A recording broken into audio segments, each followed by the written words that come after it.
kesempatan agar dalam proses pertanggungjawaban ke depan, ya kalau terlambat 1-2 hari tidak masalah, kemungkinan ada hal-hal yang perlu dilengkapi. Tapi kalau bulan Januari nanti masuk bulan Mei di pertanggungjawaban kan sebenarnya tidak wajar, ya kan, sebenarnya tidak wajar. Tapi kalau masih 2 hari, 3 hari, ya paling lambat 4 hari, ya saya kira, karena itu semua sudah ada di format, tinggal orang yang mau isi, dia mau cari DP nota yang setengah mati.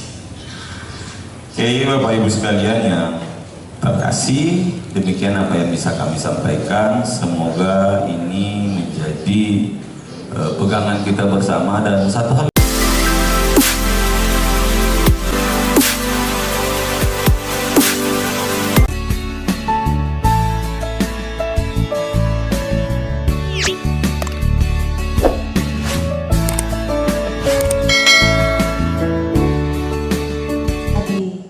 corong di masyarakat.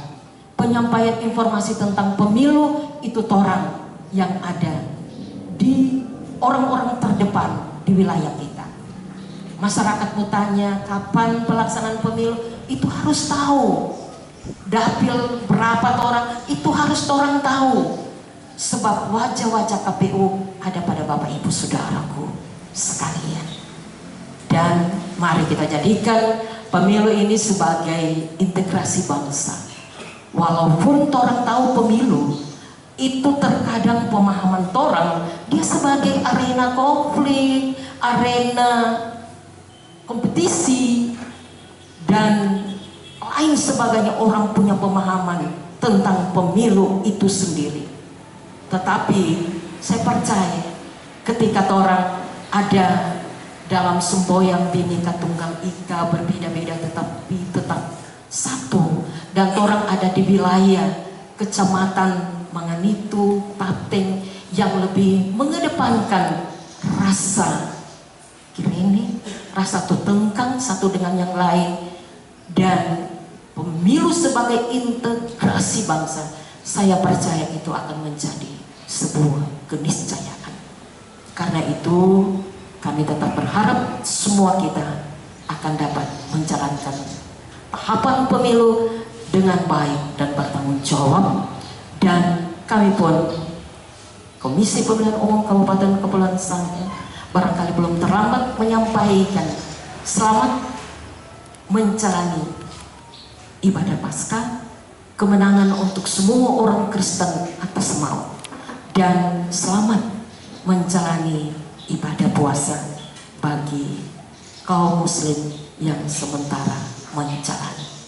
Akhirnya dengan memohon rahmat dan anugerah Tuhan, bimbingan teknis penggunaan dana tahapan penyelenggaraan pemilu serentak 2024 untuk wilayah Pabukan Tengah dan wilayah Manganitu hari ini Selasa 11 April 2023 saya nyatakan dibuka secara resmi.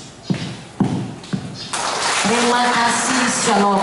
Assalamualaikum warahmatullahi wabarakatuh. Arahan oleh Sekretaris KPU Kabupaten Kepulauan Sangihe yang terhormat Bapak Alwi Kawoka. Kepulauan Sangihe yang kami sapa dengan kasih, Ibu Elisia Firmi Sinadia, SPD,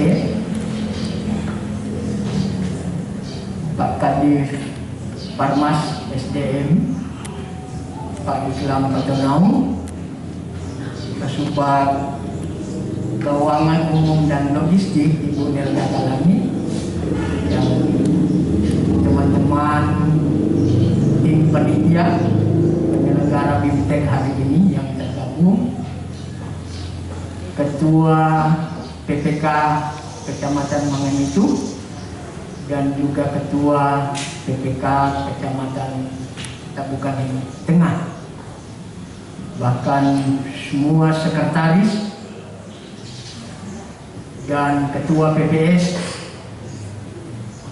dan staf pengelola keuangan yang kami hormati dan banggakan. Salam sejahtera bagi kita sekalian.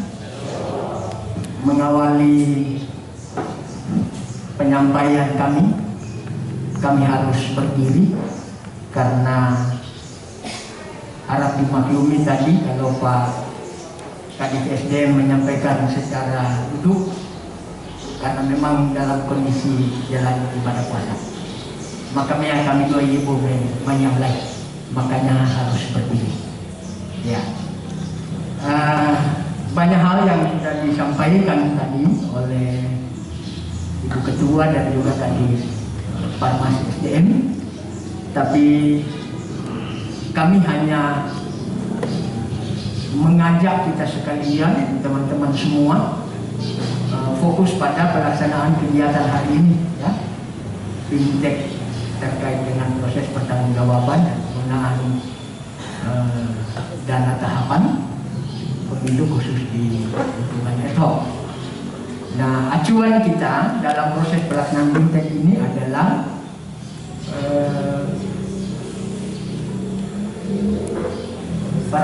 keputusan KPU nomor 53, ya. Nah, ini pedoman teknis kita dalam mengelola anggaran atau dana tahapan di ad hoc. Nah, namanya pedoman berarti ini yang kita orang lihat. Ini acuan kita. Nah, sehingga saya mengajak kita sekalian sekali lagi untuk fokus dalam bagaimana kita mau mempertanggungjawabkan apa yang akan kita olah nanti dalam mendukung proses tahapan pemilu. Nah, dalam mekanismenya kita tidak mengulas dari awal karena ada 7 proses di situ, mulai dari alokasi dananya, pembukaan rekeningnya, penyalurannya. Tapi kita bahas mulai dari poin 4, ya, poin D, yaitu pertanggungjawaban. Kemudian di bawah ada nanti keterlambatan penyampaian bukti pertanggungjawaban. Kemudian nanti masuk lagi poin berikut sampai dengan akhirnya di pelaporan. Iya. Sebab poin ke-5 ke-6 ada verifikasi terkait dengan bukti-bukti yang akan disampaikan, dan yang terakhir masuk dalam penyusunan laporan. Nah, ini mungkin yang akan jadi fokus kita dalam proses nanti di hari ini. Nah, karena itu mengingatkan kita sekalian, apa yang akan kita lakukan ini kita harus padukan dulu hati orang, ya. Tadi sudah diajak oleh Ibu Ketua ataupun Pak Kadif Parmas. Saya terus memakai kata bahwa orang ini ada di satu atap. Nah, ketika kita jadi PPS, kita jadi PPK ataupun sekretariat selaku pendukung, kita ada di satu atap. Kenapa? Yang membedakan kita sebagai penyelenggara cuma karena ada di kecamatan dan kampung. Tapi dari sisi kacamata anggaran kita ada di satu buku, satu dipa. Makanya ini kita jaga baik-baik. Ya. Ini yang kita orang sukseskan. Jadi bukan sukses karena hasil perhitungan suaranya, tetapi sukses dalam pertanggungjawaban administrasi kita. Ya. Kita